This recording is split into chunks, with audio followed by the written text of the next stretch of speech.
عزیز طلبہ طالبات اور معزز ناظرین، میں ہوں مظہر حسین سید اور آپ دیکھ رہے ہیں آن لائن اردو ٹیچنگ۔ آج ہم بات کریں گے رموز اوقاف کے حوالے سے۔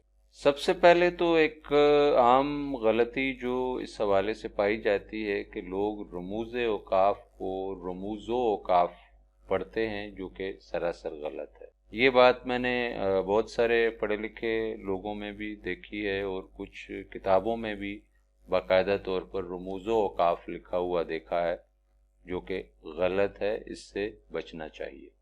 رموز اوقاف دو الفاظ کا مجموعہ ہے، رموز اور اوقاف۔ رموز رمز کی جمع ہے جس کے معنی ایماء، اشارہ، کنایہ، بھید یا خفیہ بات کے ہیں۔ اسی طرح اوقاف وقف کی جمع ہے جس کے معنی ہیں ٹھہرنا، رکنا، قیام کرنا یا الگ کی ہوئی چیز۔ اردو قواعد کی اصطلاح میں کلام، لفظوں اور جملوں کو ایک دوسرے سے الگ کرنے کے لیے جو علامات استعمال کی جاتی ہیں انہیں رموز اوقاف کہا جاتا ہے۔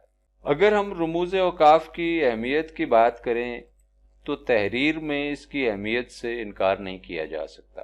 انسان جب آپس میں گفتگو کرتے ہیں تو ان کے مختلف اسلوب ہوتے ہیں، مختلف انداز ہوتے ہیں۔ کبھی بات مثبت انداز میں کی جا رہی ہوتی ہے، کبھی منفی انداز میں، کبھی ہم خوشی کے لمحات میں ہوتے ہیں، ہم خوشی کے لہجے میں کوئی بات کرتے ہیں، اور کبھی ہم غمزدہ انداز میں کوئی بات کرتے ہیں۔ اسی طرح کوئی بات ہمیں حیرت میں ڈال دیتی ہے اور کہیں ہمیں خوف کا سامنا کرنا پڑتا ہے۔ غرض کہ روزمرہ میں ہم گفتگو کرتے ہوئے مختلف طرح کے احساسات اور جذبات کا سامنا کرتے ہیں، اور ہم ان کا اظہار اپنے لہجے سے، اپنے تاثرات سے اس کا اظہار کر پاتے ہیں۔ لیکن جب ہم تحریر لکھ رہے ہوتے ہیں تو تحریر میں ہمارے پاس وہ لہجہ یا وہ انداز نہیں ہوتا جہاں پر ہم کسی لفظ پر زور دے کر جو ہے اپنی بات کو سمجھا سکیں۔ وہاں پر رموز اوقاف جو ہے وہ ہمارے کام آتے ہیں۔ تحریر بھی بنیادی طور پر انسان کی ایک زبان ہوتی ہے، اور اس کو مؤثر بنانے کے حوالے سے، اس کی تاثیر میں اضافے کے حوالے سے رموز اوقاف جو ہے وہ بہت ہی بنیادی اہمیت کے حامل ہیں۔ اگر یہ کہا جائے کہ ایک بے جان تحریر میں جان ڈالنے کا کام جو ہے وہ رموز اوقاف کرتے ہیں تو غلط نہیں ہوگا۔ جو کہا جاتا ہے کہ قلم جو ہے وہ تلوار سے زیادہ طاقتور ہے، قلم کی جو نوک ہے، اس کی جو دھار ہے، اس کو تیز کرنے میں جو ہے رموز اوقاف جو ہے وہ بہت ہی اہم کردار ادا کرتے ہیں۔ اپنی بات کو پوری وضاحت کے ساتھ بیان کرنا، اس کے اندر احساسات اور جذبات کو مکمل طور پر قاری تک پہنچانا جو ہے وہ اگر ہمارا مقصد ہے تو ہمیں رموز اوقاف کو جو ہے وہ بہت ہی بغور دیکھنا چاہیے اور ان کو سمجھنا چاہیے کہ کس طرح ہم اپنے ابلاغ کو بہتر بنا سکتے ہیں، اپنی بات کو زیادہ مؤثر انداز میں قاری تک پہنچا سکتے ہیں۔ اس حوالے سے ایک واقعہ بھی جو ہے وہ دلچسپی سے خالی نہیں ہوگا۔ کہا جاتا ہے کہ ایک بادشاہ نے ایک داروغہ کو ایک پل پر مقرر کیا اور اسے ایک حکم دیا کہ لوگوں کو روکو مت، جانے دو۔ اب وہ داروغہ جو ہے اس حکم کو مختلف انداز میں استعمال کرتا تھا۔ وہی جملہ تھا، کیونکہ وہ جملہ تحریری صورت میں تھا اور اس میں رموز اوقاف کا استعمال نہیں کیا گیا تھا۔ داروغہ جب کسی شخص کو روکنا چاہتا تو وہ بادشاہ کے اس حکم کو اس طرح پڑھتا کہ بادشاہ کا حکم ہے روکو مت، جانے دو، اور جب وہ کسی شخص کو بھیجنا چاہتا تو وہ بادشاہ کے اسی حکم کو اس طرح پڑھتا کہ بادشاہ کا حکم ہے روکو مت، جانے دو۔ اس طرح وہ ایک ہی جملے کو دو بالکل مختلف مفاہیم بلکہ متضاد مفاہیم میں استعمال کرتا۔ اس طرح کی دیگر کئی مثالیں بھی دی جا سکتی ہیں کہ کس طرح رموز اوقاف کے بغیر کسی بھی جملے کو سمجھنا جو ہے وہ مشکل ہوتا ہے، اور بعض اوقات اس کو پڑھنے والے جو ہے وہ متضاد کیفیات کا شکار بھی ہو سکتے ہیں۔ آئیے اب ہم کچھ علامات کو پڑھتے ہیں۔ ختمہ، فل سٹاپ۔ جملے میں بھرپور ٹھہراؤ کے لیے ختمہ کی علامت استعمال کی جاتی ہے۔ جملے میں جہاں بات مکمل ہو جائے وہاں اس علامت کو استعمال کیا جاتا ہے، یا ایسے نام جن کو پورا لکھنے کے بجائے ان کے مخففات استعمال کیے جائیں تو ان کے درمیان بھی ختمہ کی علامت لگائی جاتی ہے۔ اس کی مثالیں دیکھیے۔ کرنل نے جنگ میں شکست کے بعد خودکشی کر لی، ختمہ کی علامت۔ تم نے MBBS کی ڈگری کہاں سے حاصل کی ہے؟ اس جملے میں ہم نے MBBS کے درمیان ختمہ کی علامت استعمال کی ہے۔ نون میم راشد کے شعری مجموعے کا نام لا برابر انسان ہے۔ اس میں ہم نے جملے کے آخر میں بھی ختمہ کی علامت استعمال کی ہے اور نون میم کے درمیان بھی ختمہ کی علامت لگائی ہے۔ رابطہ کولن، وقفے سے زیادہ ٹھہراؤ کے لیے رابطہ کی علامت استعمال کی جاتی ہے۔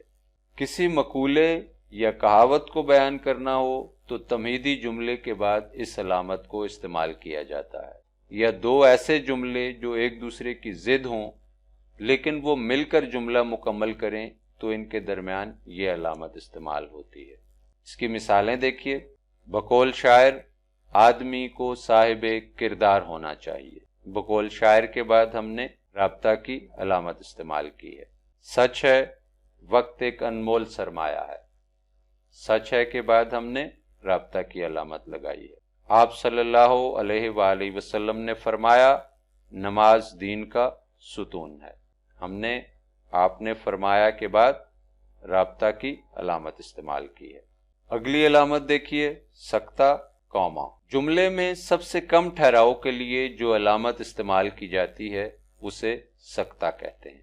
جب کسی جملے میں ایک سے زیادہ اسم آ جائیں یا ایک موصوف کی کئی صفتیں بیان کرنا مقصود ہو تو ان کے درمیان سکتہ کی علامت استعمال کی جاتی ہے۔ بڑے جملوں کے درمیان بھی جہاں کئی چھوٹے چھوٹے جملے مل کر بات مکمل کرتے ہیں اس علامت کو استعمال کیا جاتا ہے۔ اس کی مثالیں دیکھیے۔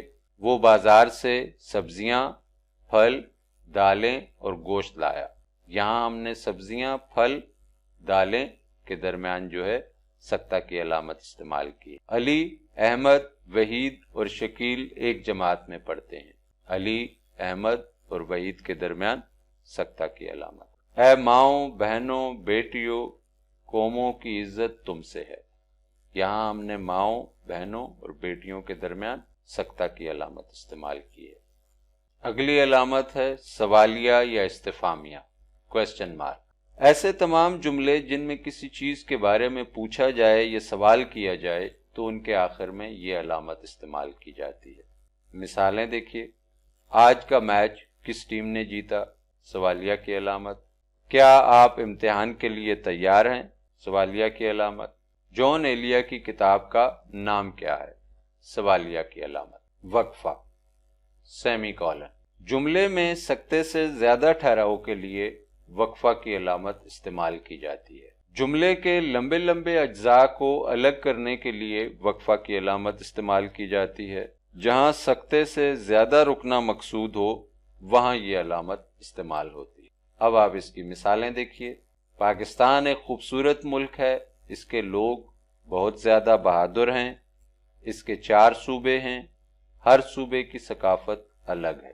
یہاں ہم نے جو جملے استعمال کیے ہیں، پاکستان ایک خوبصورت ملک ہے، اس کے بعد وقفہ کی علامت استعمال کی ہے، اس کے لوگ بہت زیادہ بہادر ہیں، یہاں پر ہم نے وقفہ کی علامت استعمال کی ہے، اور اس کے 4 صوبے ہیں، یہاں پر ہم نے وقفہ کی علامت لگائی ہے۔ اگلا جملہ دیکھیے۔ تم آؤ گے تو ہمیں خوشی ہوگی، نہ آؤ گے تو صبر کر لیں گے۔ یہاں پر ہم نے پہلے اور دوسرے جملے کے درمیان وقفہ کی علامت لگائی ہے اور اس طرح یہ ایک مکمل جملہ بن گیا ہے۔ عزیز طلبہ، طالبات اور معزز ناظرین، آج ہم نے رموز اوقاف کی کچھ علامتوں کے بارے میں بات کی ہے، مختصراً اس کی اہمیت کے حوالے سے بات کی ہے اور ان کی علامات اور ان کی تعریف اور مثالیں آپ کے سامنے پیش کی ہیں۔ آنے والی ویڈیوز میں ہم کچھ مزید رموز اوقاف کی علامتیں بھی آپ کے سامنے پیش کریں گے۔ امید ہے آج کی ویڈیو آپ کو پسند آئی ہوگی۔ اس ویڈیو کو لائک کیجیے گا، شیئر کیجیے گا۔ اگر آپ نے اس چینل کو ابھی تک سبسکرائب نہیں کیا تو اس چینل کو سبسکرائب لازمی کیجیے گا تاکہ آنے والی ویڈیوز بھی آپ کو ملتی رہیں۔ ملتے ہیں جلدی ایک اور ویڈیو کے ساتھ۔